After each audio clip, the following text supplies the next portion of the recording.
Good afternoon, everyone. My wife, Fran, and I want to express to the victims' families, the Dayton community, our great sympathy. This is a heartbreaking tragedy, and it is the type tragedy that you pray never comes to your state or to your community. Mayor and I talked earlier this morning, very early this morning. Prior to that, I'd received a call from our public safety people about the situation. I just want to say that the city of Dayton, Montgomery County, first responders, everyone has done an absolutely amazing job. You practice for these tragedies and you pray to God they never occur. If you don't practice, you're not ready. It's clear Dayton was ready. The community was ready. The mayor has pointed out to me how many other departments have made themselves available and have been involved in helping. So I just want to thank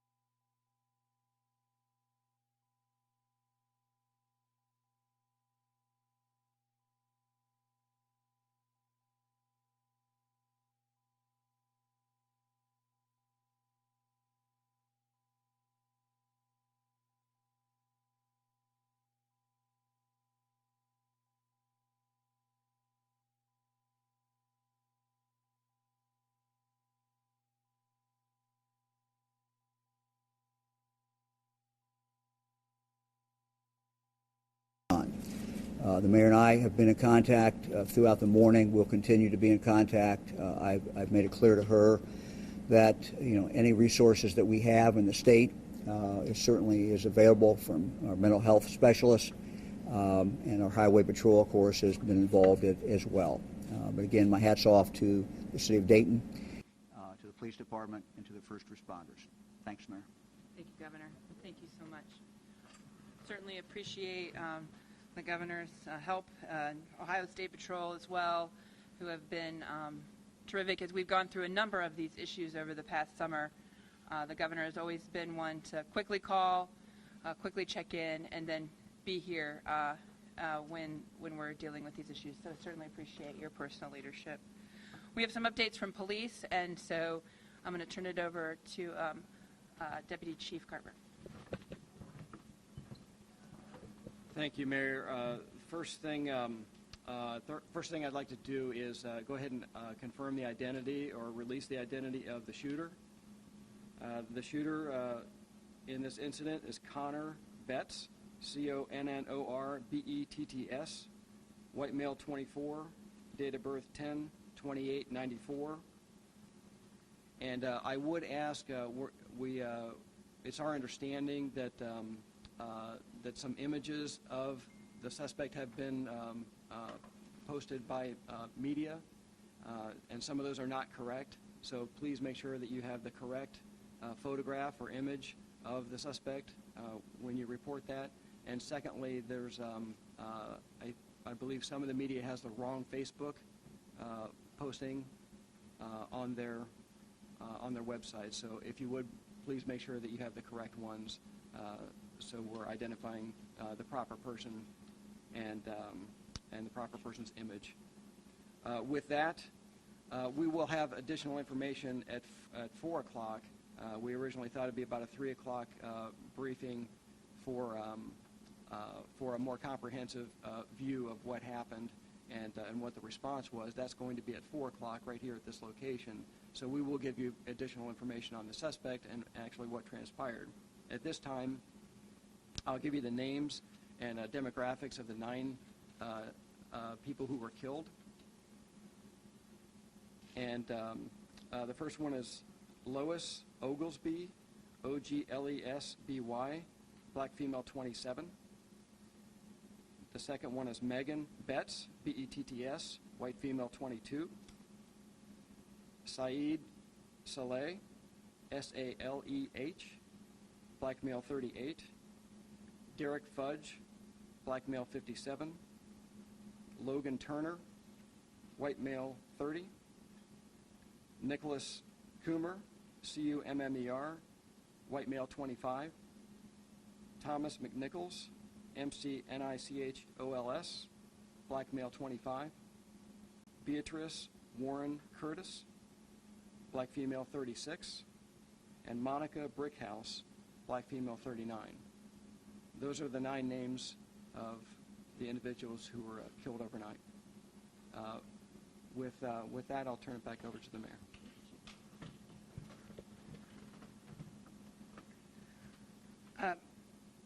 So tonight I want to also announce we will have a vigil at 8 p.m. We've talked with the leaders of the Oregon Business District Association. It will be on the streets of Fish Street in the Oregon District at 8 p.m. this evening. Also, the blood center is closed today. We've been informed they have adequate supply today, but we want to remind people that if they want to take action, it would be good to donate blood tomorrow. And we have a special effort that we're putting together, and I want to thank the Dayton Foundation and have Mike Parks come forward to explain what we're trying to do for victims' families. Thanks, Mayor.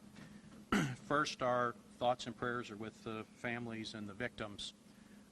As 2 months ago, we learned as a community we came together to help those in need, and once again, we'll do that.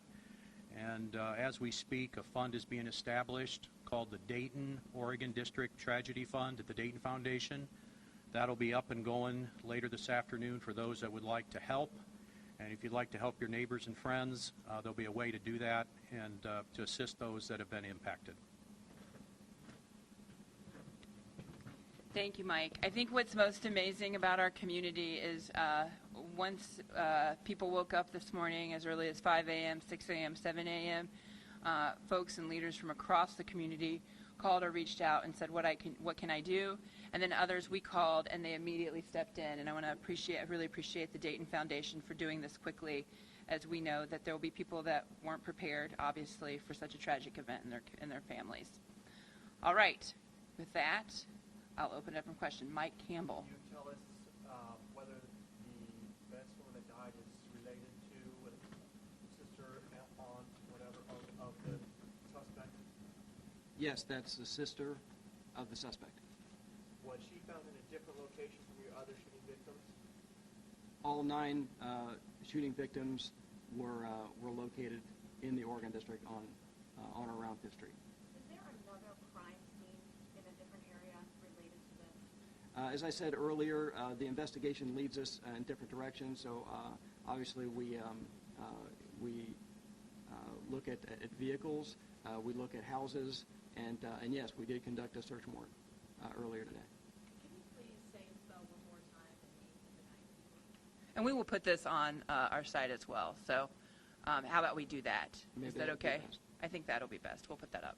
You And- mentioned that all of the victims were found in the same location, but we're hearing reports that the suspect's sister and boyfriend were found in a car. Can you comment on that? That's incorrect. And I will say that the family members of all 9 people who are deceased have been notified, and a victim witness member from the Montgomery County Prosecutor's Office has been assigned to each of those families to help them through this process as well. And that's why we waited until this afternoon to release the names. Deputy Chief, have you learned anything further about a possible motive?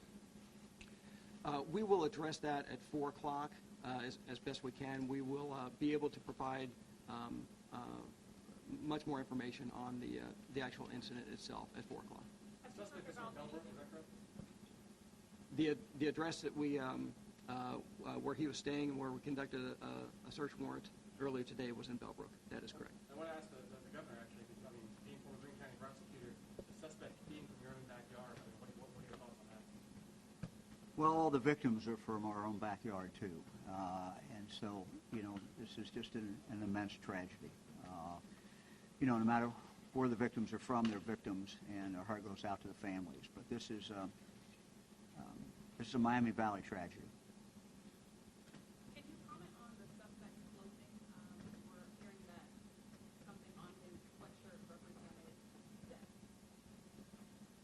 I cannot. We'll comment more at 4 o'clock. I don't know if we'll get into that great a detail, but we will provide as comprehensive of an overview of what occurred at 4 o'clock. Was the shooting in the parking lot behind net covers and hole in the wall, or on the street? The shooting took place on and around the street and sidewalk of Fifth East Fifth Street. Street. So he moved during the shooting. We're telling you that the shooting took place on East Fifth Street and on the sidewalks of East Fifth Street. Okay, not the parking lot. Not the parking lot, correct. You said that it was the shooter's sister, the alleged shooter's sister, but what about her boyfriend? Have you confirmed that the shooter's sister and her boyfriend? We can give a little bit more information at 4 o'clock on that. I'm sorry, I can't hear you.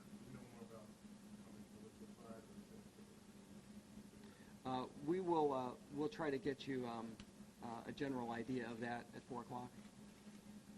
Governor DeWine, you said that Dayton was clearly prepared for this. Does that speak to the fact that though 9 people were killed, there's no way to avoid that? Well, I think that's the first thought that always goes through your mind whenever there is a tragedy of any kind. The question is that policymakers have to think about is there anything we can do in the future to make sure something like this does not happen? And make sure is the wrong term, but to lessen the possibility or to lessen the number of people who were killed.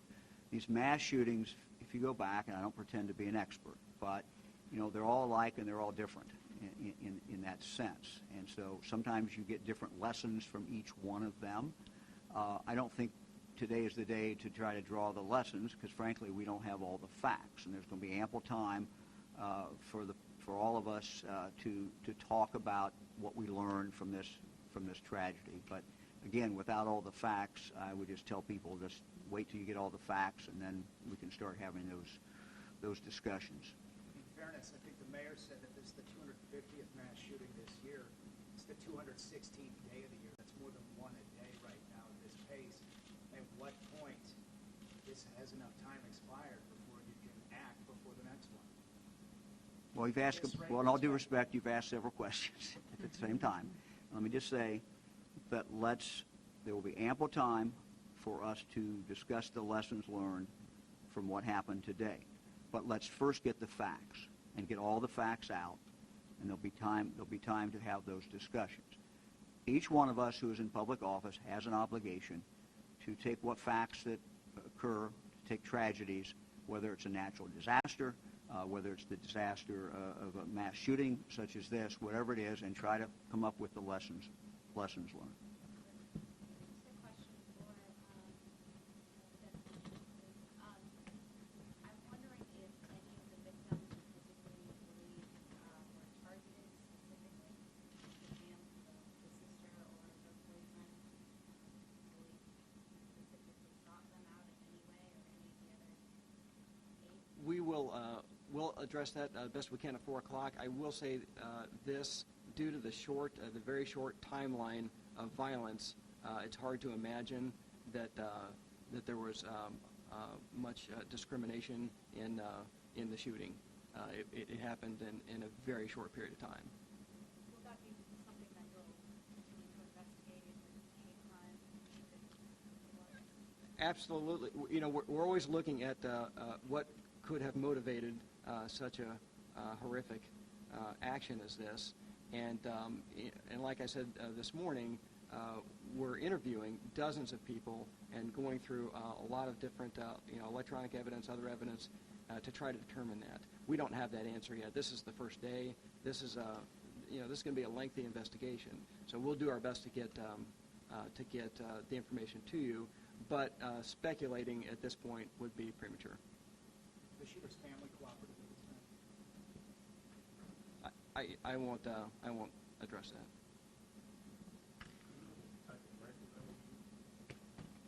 We said earlier that it was a .223 caliber AK-like long rifle, and he had extra magazines as well as he was wearing body armor. Did he have extra guns or just that one